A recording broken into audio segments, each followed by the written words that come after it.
il-kol taqblu miegħi li m'għandniex għażla ngħixux fost soċjetà sekolari jew le, veru? Però għandna għażla kif ngħixu. U l-opzjonijiet huma biss tnejn. Jew inħallu d-dinja tikkonformana, taġġilna, tippressana bil-mod il-mod, fin fil-forma tagħha. Sal-punt li f'ħafna ħwejjeġ lanqas nibqgħu ninarfu mill-infidili, minn nies tad-dinja. Inkella l-option l-oħra li nħallu l-Ispiritu Santu jaħdem fina minn ġewwa biex jikkonformana mal-immaġni ta' Sidna Ġesu Kristu. U meta dan isir, il-kondotta tagħna, l-istil tal-ħajja tagħna tant jinbidlu li jsiru radikalment differenti mill-kumplament tan-nies tad-dinja. U hemm li nispikkaw, hemm li nistgħu niddu bħal stilel fid-dlam li qed ngħixu fih. Issa nistgħu nkunu ċerti li kemm id-dinja kif ukoll l-Ispiritu Santu ħajamlu xogħolhom. Mhux ħajonqsu, mhux ħajfallu milli jagħmlu x-xogħol tagħhom biex jinfluwenzawna, nistgħu nkunu ċerti. Il-mistoqsija ndru nsaqsu aħna huwa xogħolna qed nagħmluh? Dik hija l-mistoqsija.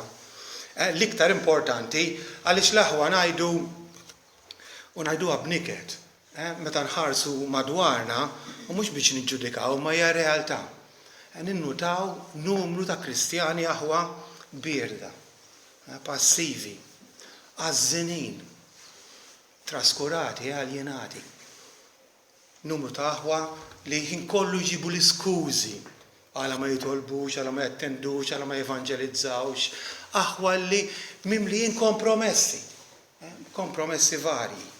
Xi wħud Kristjani illi kuntentaw bi kristjaneżmu medjokri ta' nofs kedda.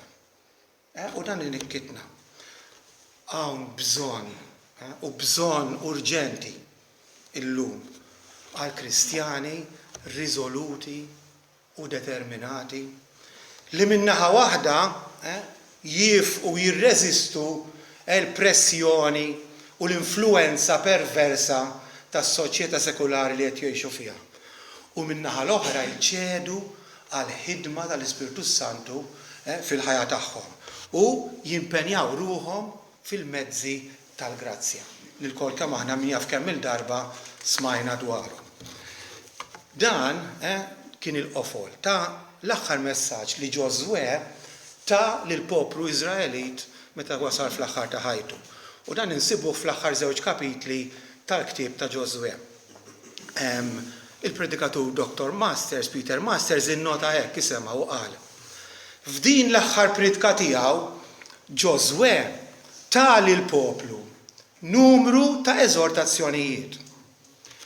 Bħalma fil-passat qalu li Alla li kienu qed jgħixu mdawrin poplu u biġnus pagani u kienu jgħoddu għalihom bl-istess mod dawn l-eżortazzjonijiet għadhom jgħoddu qalu li Alla llum li qed jgħixu f'soċjetà sekulari.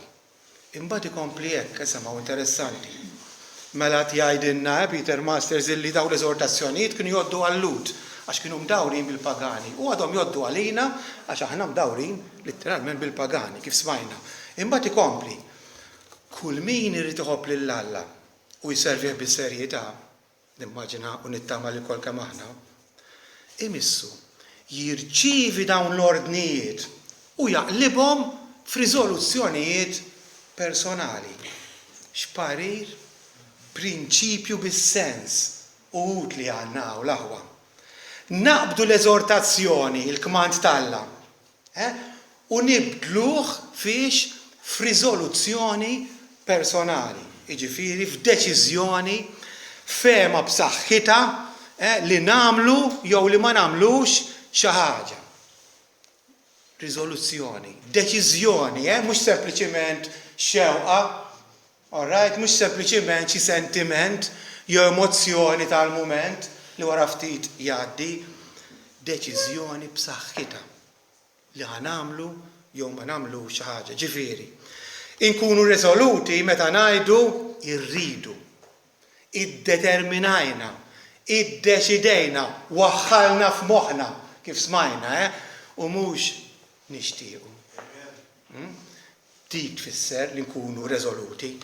Mela l-ewwel eżortazzjoni ta' Ġosuè nsibuha f'kapitlu 23 vers 6 u naqraw hekk isemgħu.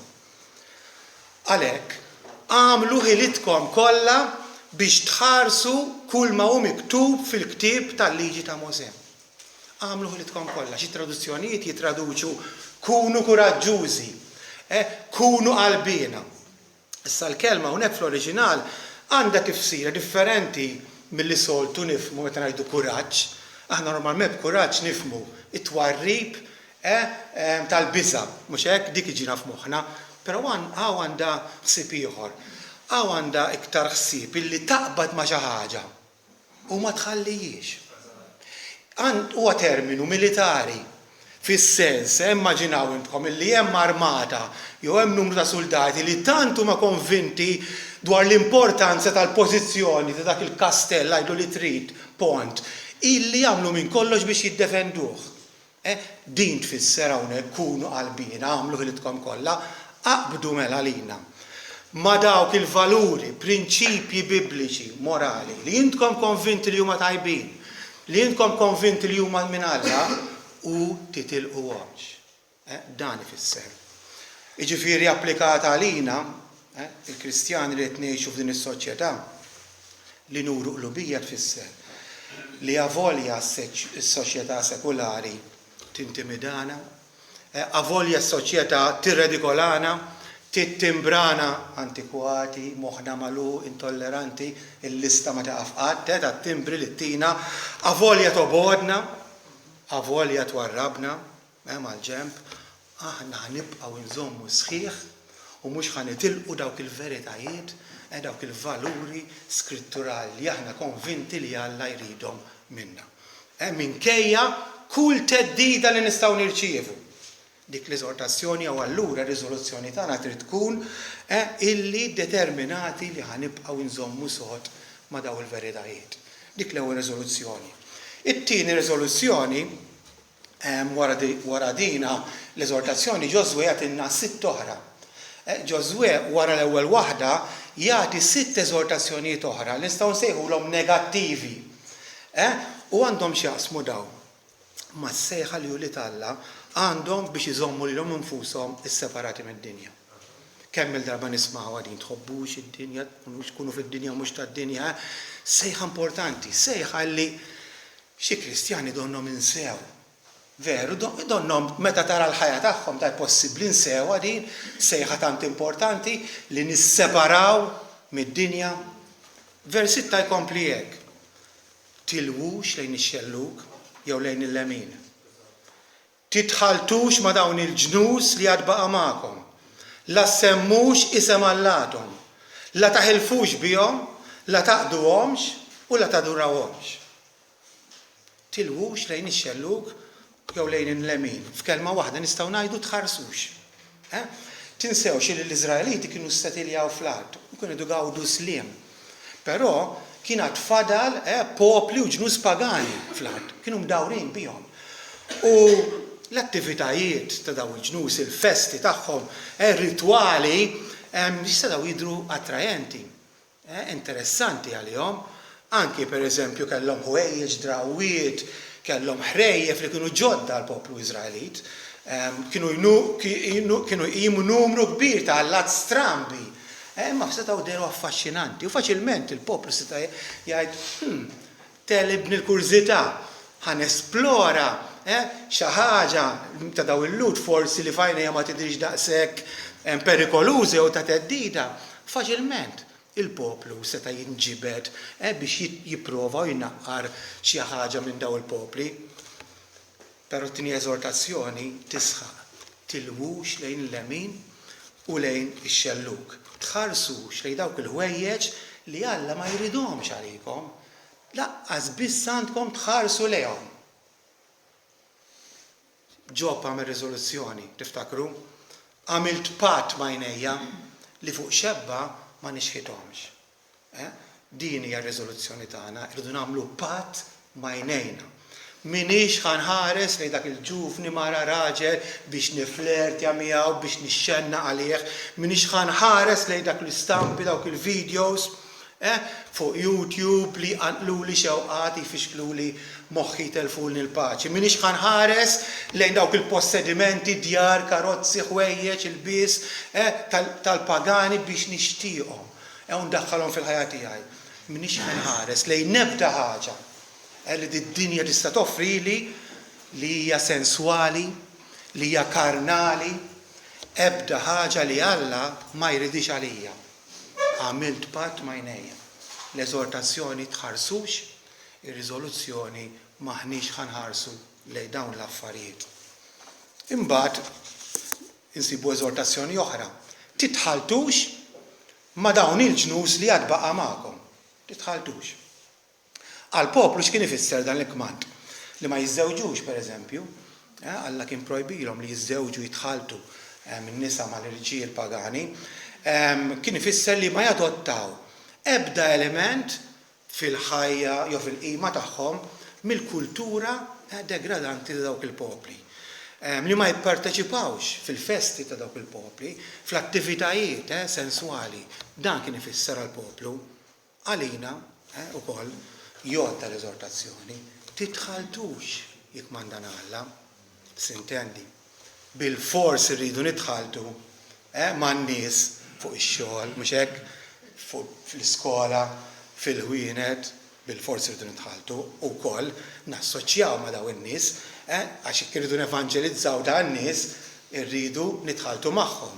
Aħna msejħin biex nkunu melħ, u l-melħ fil-vażett m'hemm skop għalih il-melħ irid jintefa' mal-ikel, jiġifieri ma nifhmux ħażin hawn, fid-dinja rridu nkunu, però ma nitħaltux tfisser illi maħniex ħanifrenkwentaw b'regolarità dawk il-postijiet, dak il-bar, dak il-klabb, dik l-attività fejn kollox hu karnali, kollox hu tad-dinja materjali. Hemmhekk le, minix ħanitħallat. Imma aħna ħanamlu ebda kompromess u ġili kun ħafna drabi kun fatali li nitħaltu bil-ħsieb jew bl-iskuża illi ngawdu influenza aktar magħhom. Meta niġu biex nevanġelizzawhom, ma li ħan nitħabbu magħhom. Ħan siru ħaġa waħda magħhom għaliex iktar ħan influenzawhom. Ebda bniedem f'sensieħ ma jaqbes jom f'baħar imniġġes, jew f'baħar kif inhu bħalissa mimli bram. Ma tagħmilx sens. Le, noqogħdu attenti l-aħwa. La titħaltux, din trid tkun ir-reżoluzzjoni tagħna wkoll. 2 Korintin 6:17. Se noħorġu minn nofshom u kunu separati u maħniex se mmissu ebda ħaġa impura. Titħaltux, kunu separati, la tmissu ebda ħaġa impura. L-eżortazzjoni li tmiss tmur pass ieħor u tenfasizza l-impenn b'mod aktar qawwi. La semmux isem Allatom. Għall-Iżraeliti dan kif kien ifisser diversi ħaġa, pereżempju li ma jsemmux it-tfal bl-ismijiet tal-ismijiet tal-Allat, tal-pagani. Kien ifisser ukoll li bl-ebda mod ma kellhom japprovaw il-dawl Allat li kienu ħafna. Għaliex? Għaliex dawl Allat kienu espressjoni taċ-ċaħda tal-veru Alla. Mhux hekk qed jixħdu l-Jaħwer veru Alla dawl Allat kif nista' jien napprovahom. Dan kien ifisser illum għandna Allat moderni, veru jew le? Forsi m'għandniex l-Allat li kellhom il-poplu ludi. Għas għandna l-Allat issa ċaħna tal-fidda u tad-deb. Imma aħna għandna l-Allat li huma l-influencers fuq social media. Għajd li huma Allat daw, hekk hemm hawn nies jadurawhom letteralment. Għandna wkoll l-atturi, mużiċisti, ċelebritajiet taċ-ċinema. Dawn huma l-Allat biex nsemmu eżempju, illi jippromuovu, importanti nifhmu din, illi jippreżentaw u jmexxu jħeġġu stil ta' ħajja u moralità alternattiva, anti-Alla. Dan hu xogħolhom l-aħwa. L-Allat tal-lum huma ċaħda tal-veru u Alla. U dan hu li jippromuovu. Ir-riżoluzzjoni tagħna mela xi trid tkun lil dawn l-Allat moderni li kliemhom u għemilhom u offensiva l-Alla, maħniex ħan ammirawhom, minix ħan ammirhom, minix ħan iffollowjhom, minix ħan għamillhom likes fuq Facebook, lanqas maħna ħan irreklamawhom fil-konverzazzjonijiet tagħna kemm issib nies qed jitkellmu jammiraw Alla tal-lum Kristjani, x'qed tgħid il-min qed terfa' l fuq. Il-dan, il-din, fuq il-media, social media, kif qed tammirah? Tmexxihx il-qudiem il-dak il-Alla fals, l-Alla modern. La semmux isimhom jgħid Ġosue u li għandu f'moħħu primarjament l-ammirazzjoni. L-ammirazzjoni tal-Alla foloz. Mela, imbagħad ikompli la taħilfux bihom. Meta xi persuna kienet taħlef b'Alla jew b'dak l-Alla, xi tkun qed turi? ċertu dipendenza fuqu. Dan huwa. Alright, fuq dak l-Alla, dipendenza tafda inti fuq dak l-Alla illi fuqu fuqu ħlift. Mela nistgħu ngħidu din l-eżortazzjoni la taħilfux bihom, nistgħu nbidluha u ngħidu isma' tiddependux fuqhom, fuq dal-Allat. Fil-ħajja tagħna, fil-ħajja ta' Wlied Alla, m'għandu jkun hemm assolutament ebda dipendenza fuq l-Allat u l-idoli moderni ta' żmienna l-aħwa. Ma nistgħux aħna niddependu fuq xi Alla ta' id-dinja. Nistgħu nġibu ħafna eżempji, imma kemm hawn nies jistgħu nkunu Kristjani illi biex joħossuhom tajjeb, pereżempju, jew biex jitqanqlu fl-emozzjonijiet jew biex jimlew il-vojt. Il-ġurnata kollha jisemgħu mużika tad-dinja bla sens, id-dambar. X'qed tagħmel? Qed tiddependi fuq dak l-Alla biex minn għalik qed tħossok aħjar, biex il-ġurnata taljien għalek innifsek. Forsi din hija l-ekwivalenti ta' taħilfux bihom, tiddependux fuqhom. Mela, riżoluzzjoni għalina kredenti tkun minix ħan iddependi fuq ebda sors tad-dinja biex inħossni aħjar. Alright, x'ħin ħansib ruħi f'diffikultà, fi problema, l-ewwel u qabel kollox, għand min ħammur. Fejn ħammur? U fuq min ħan iddependi? L-ewwel qabel kollox jien ħammur għand Alla. Ħan iddependi fuq l-ewwel u qabel kollox. U minix ħan istrieħ u niddependi kompletament fuq xi ħaġa li toffrili din is-soċjetà sekulari li fiha ngħix. Imbagħad l-eżortazzjoni li jmiss tkompli tgħid dan dwar l-Allat pagani. La taqduhomx, tgħinuhomx, tassistuhomx. Again, nerġgħu ngħidu aħna ħanejnu kulħadd, mhux hekk? Jekk xi ħadd fil-bżonn Kristjanu mhux, irridu ngħinuh. L-eżempju li tagħna Sidna Ġesu Kristu, ma nistgħux ma ngħinuhx, però rridu nagħmlu riżoluzzjoni hawnhekk illi aħna qatt ma aħna ħanejnu, okay? Lill-infidili, dawk jiġifieri ma jemmnux b'Alla, maħniex ħanejnu l-eretiċi dawk li joħduha direttament kontra Alla. Ħansitra l-dawk li jawġu l-Evanġelu, maħniex ħanejnuhom fl-isforzi tagħhom kontra dak kollu li juqaddi skritturali. Tifhmu għadin? Ngħinuhom jekk ġralhom problema, imma minix ħanejnhom jekk qed jagħmlu sforz biex jattakkaw il-Alla, biex jiridikolaw il-Alla, u żgur li ma ngħinhomx. U ma minnhom hemmhekk le, tassistuhomx, tgħinuhomx.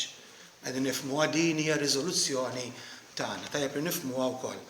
Imbagħad l-eżortazzjoni li jmiss l-aħħar waħda negattiva tgħid la tadurawhomx. Tmilux qudiemhom.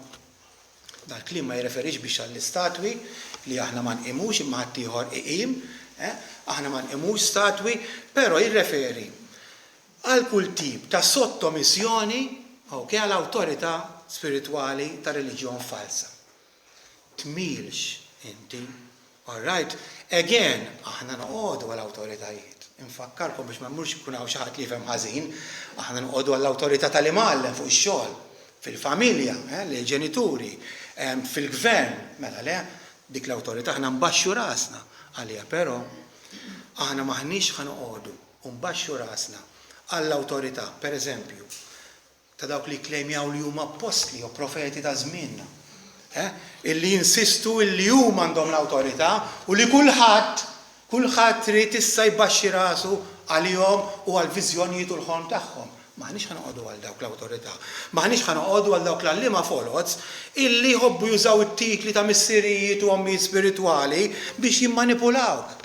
Għax inti t-tifel tagħhom mela allura tittobdihom f'kollox. Ma tistax tistaqsi, ma tistax jekk għandek dubju tmur tajlu isma' dik kif inhi mhix fil-Bibbja. Le, għax immissierek jien ommok spiritwali. Ir-riżoluzzjoni trid tkun maħniex ħammilu quddiem dit tip ta' awtorità. Qegħdin niftehmu. Mela, wara l-ewwel eżortazzjoni biex inkunu qalbina, nżommu sod ma' dak li nemmnu fih. Josué tagħna sitt oħra negattivi. F'kelma waħda tħarsux, titħaltux, issemmux, tiddependux, taqdux u tmilux. Imma Josué ma jqafx hawn. Min negattiv ukoll issa jgħaddi għal pożittiv. U f'kapitlu 23 vers 8 naqraw hekk.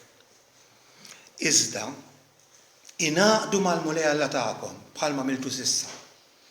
Ħarsu sewwa lilkom infuskom li tħobbu lill-mulej Alla tagħkom. Mbagħad f'kapitlu 24 naqraw għalhekk issa ibżgħu mill-mulej u għaqduh bir-reqqa jew bis-sinċerità u l-fedeltà. Warbu l-allat li missirijietkom dew li lem mixmara u fl-Eġittu. U dawru qalbkom, mill-Eġittu u waqdu lill-mulej. Melissa neħħu l-allat barranin li hemm f'nofskom u dawru qalbkom lejn il-mulej Alla ta' Iżrael. U l-poplu wieġeb lil Josué li l-mulej Alla tagħna naqdu u leħnu nisimgħu. Inaqdu mal-mulej Alla tagħkom kmandhom Josué bħalma għamiltu s'issa. Anka il-verb użat huwa interessanti għaliex ifisser twaħħlu. Twaħħlu mal-mulej huwa verb li juri għaqda u intimità kbira. Huwa l-istess verb li nsibu f'Ġenesi pereżempju li raġel jingħaqad ma' martu u tnejn isiru ħaġa waħda. Twaħħlu mal-mulej. Huwa l-istess unjoni pereżempju li parti u membri ta' ġisem għandu mal-ġisem. Daqshekk hija importanti, daqshekk hija intima l-unjoni li qed isejħinna u jikmandana għaliha. Ħadd ma jixtieq jitlef iż-żewġu vera jew lil martu, ħadd ma jixtieq jitlef xi parti minn ġismu għaliex huma prezzjużi. L-istess imisna nqisu lil mulej Ġesu. Kruċjali għalina, prezzjuż għalina. Prezzjuż. Mela, r-riżoluzzjoni tagħna xi trid tkun? L-ewwel nett irridu nkunu ċerti illi ninsabu qrib il-mulej. Jien fiċin tiegħu, li mexjin fil-preżenza tiegħu. Konxi li hu viċin tagħna u aħna viċin tiegħu. Importanti din. Irridu nibqgħu viċin tiegħu u dipendenti fuq u mwaħlim miegħu. Jiġri x'jiġri, din ir-riżoluzzjoni. Mulej irid nibqa' mwaħħel imweħħla miegħek. Jiġri x'jiġri. U allura ħan iddeċidi li nażel u nfittex dak kollu li jżommni mwaħħel miegħek. U dak kollu li jgħinni nibqa' qrib tiegħek fuq naħa. U anki nevita kull ma jifridni minnek. Ma rridx li nfirret minnek, kull ma jfixkilli din l-unjoni, din l-komunjoni miegħek ħan evitah. Din hija riżoluzzjoni. Inaqdu mal-mulej Alla tagħkom bħalma għamiltu s'issa. Imbagħad l-eżortazzjoni li jmiss taqra hekk. Ħarsu sewwa lilkom infuskom. Litteralment, dawru lilkom infuskom. Is-sensu li tipproteġi xi ħaġa billi tibni madwarha ħajt. Din tfisser ħarsu sewwa lilkom infuskom, jew isak għandek belt dawwara biswar.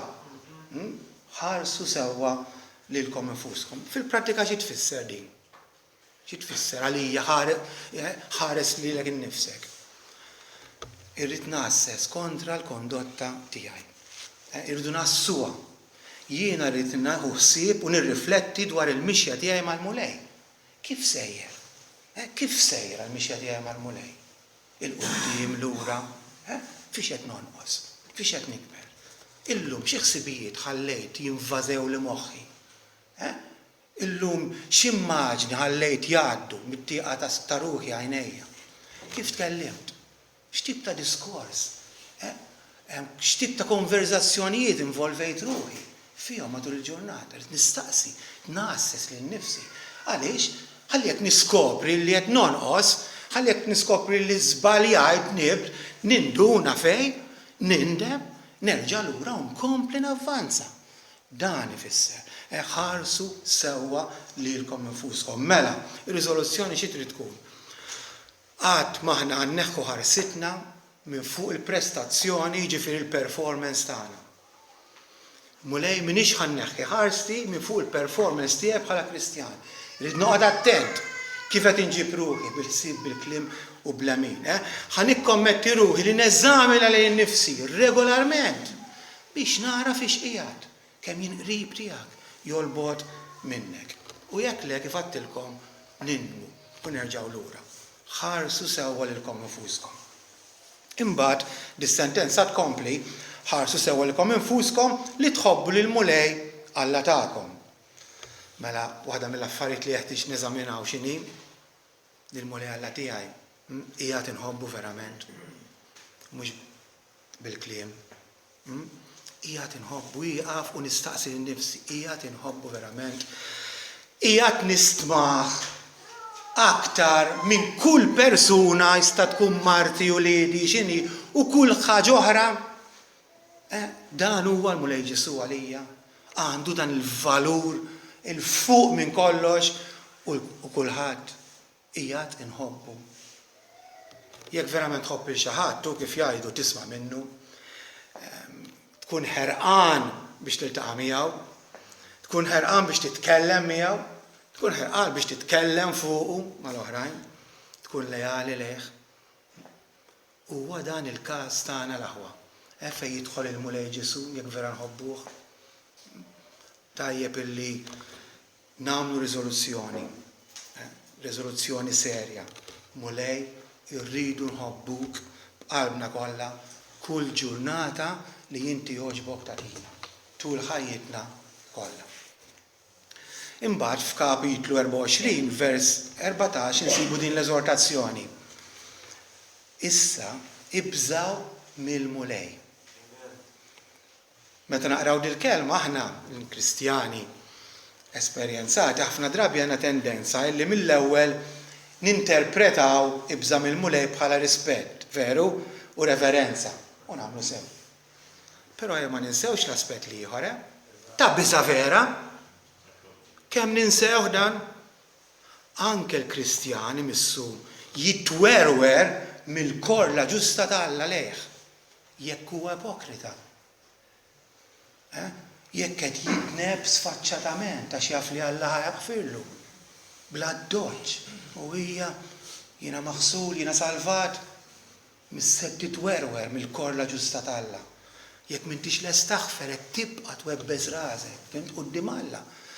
Snin twal, mis-seb tibża. F'dan is-sens ta' biża ma rridux nitilfuha. Il-mulej anke ma dawk li jħobb l-aħwal il-mulej jirrabja. Il-mulej jinkorla anke magħna li jħobb. U taf xiex? U jirtira ħafna barkiet tiegħu minn fuqna.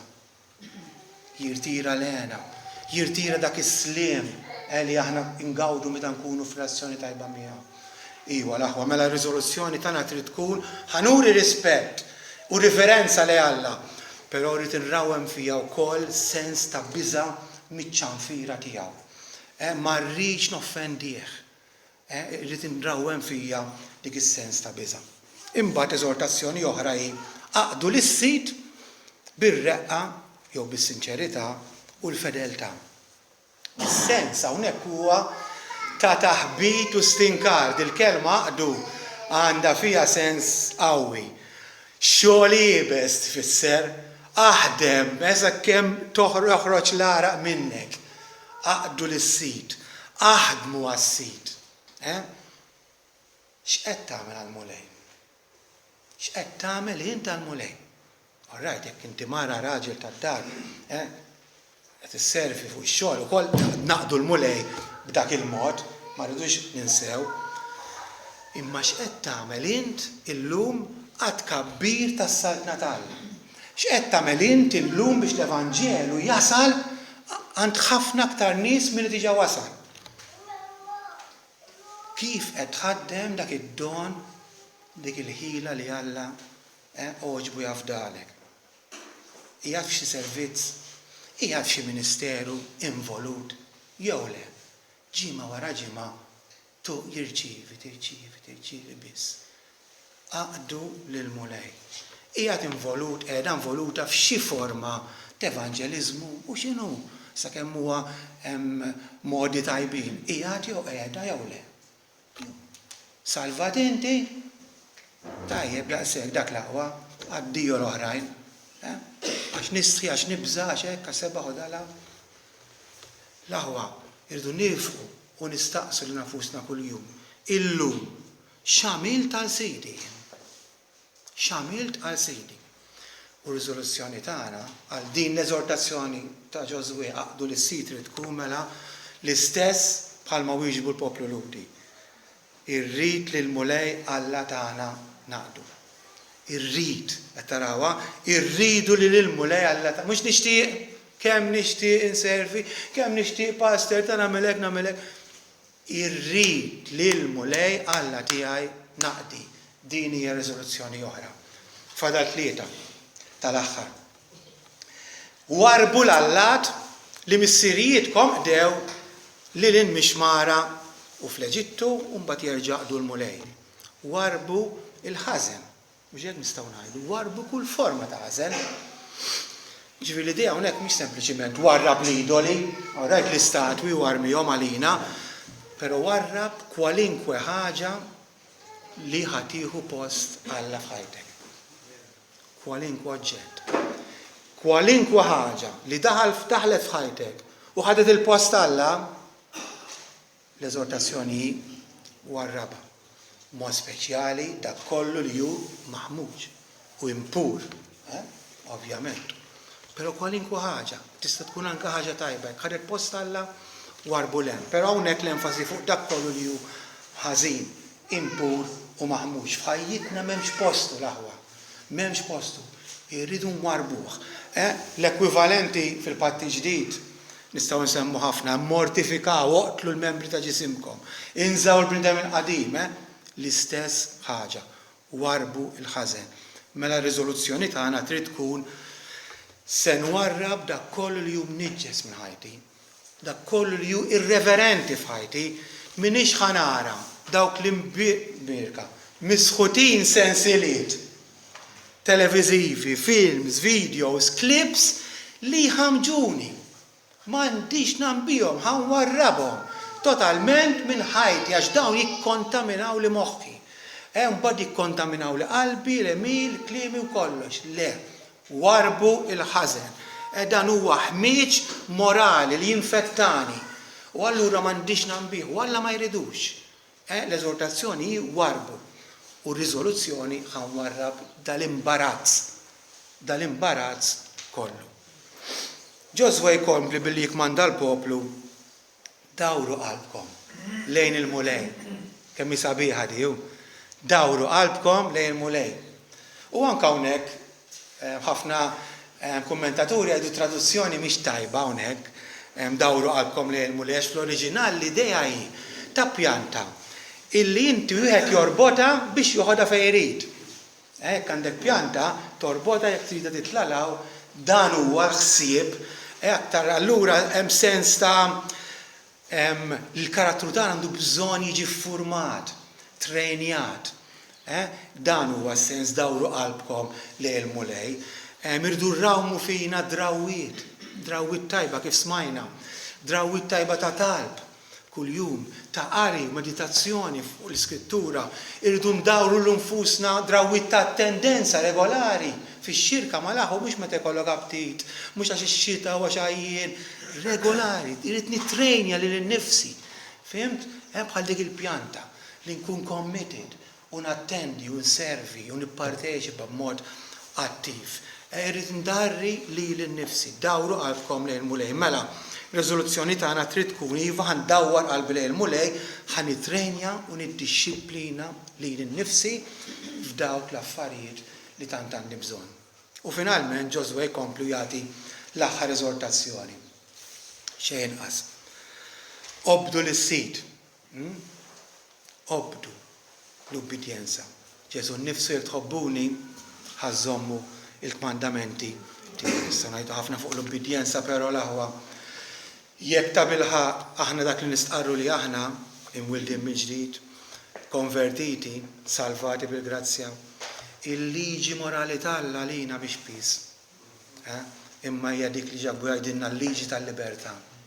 Aħna nobduha l-liġi talla, nobduha bil-ferħ, nobduha wkoll xi huwa l-mod li nuru li aħna l-Alla rridu nħobbuh mhux bil-paroli, ma bil-fatti. Inħarsu mela u nobdu l-10 mandamenti, nobdu il-vuċi tal-kuxjenza formata tagħna meta tixlina b'xi dnub li mqaret jisponta. Nobdija u mill-ewwel intajjarlu rasu, mhux ma nagħtix każ dik il-vuċi, u nibqa' dej u mbagħad id-dnub niżelleru u minn xi tlejkber siġra mbagħad għandi problemi żgur għax ma bdejtx.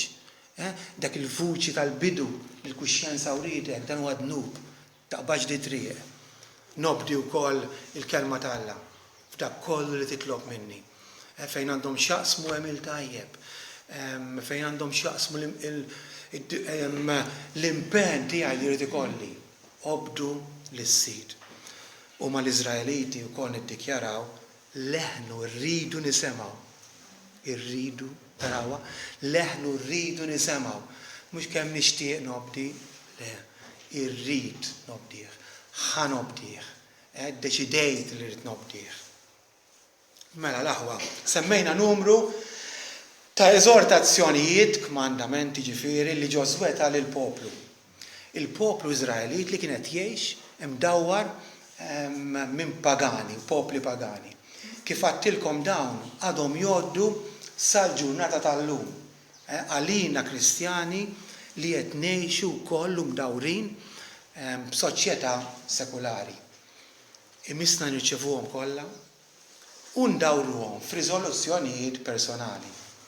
Naf li hawn xi wħud illi ma jemnux bir-riżoluzzjonijiet, b'mod speċjali tal-ewwel tas-sena, jgħidulek nagħmel riżoluzzjoni biex wara ftit mill-ewwel nerġa' koppi, ma tagħmilx sens, hawn min hu hekk. U hawn min jgħidlek ukoll kif jisma' daw too much, tajtni xi 15, hawn kemm tajtna riżoluzzjonijiet 15, hawn min raġuni esaġerat, 15 riżoluzzjoni, mhux ħer tagħmel waħda u tnejn u tibqa' magħhom, hawn min jirraġuna hekk. Ħanajdilkom xi ħadd ma kienx f'daw in-nies, kien jismu Jonathan Edwards. Da Jonathan Edwards kien l-ikbar teologu li qatt produċiet l-Amerika u għed mill-aqwa predikaturi.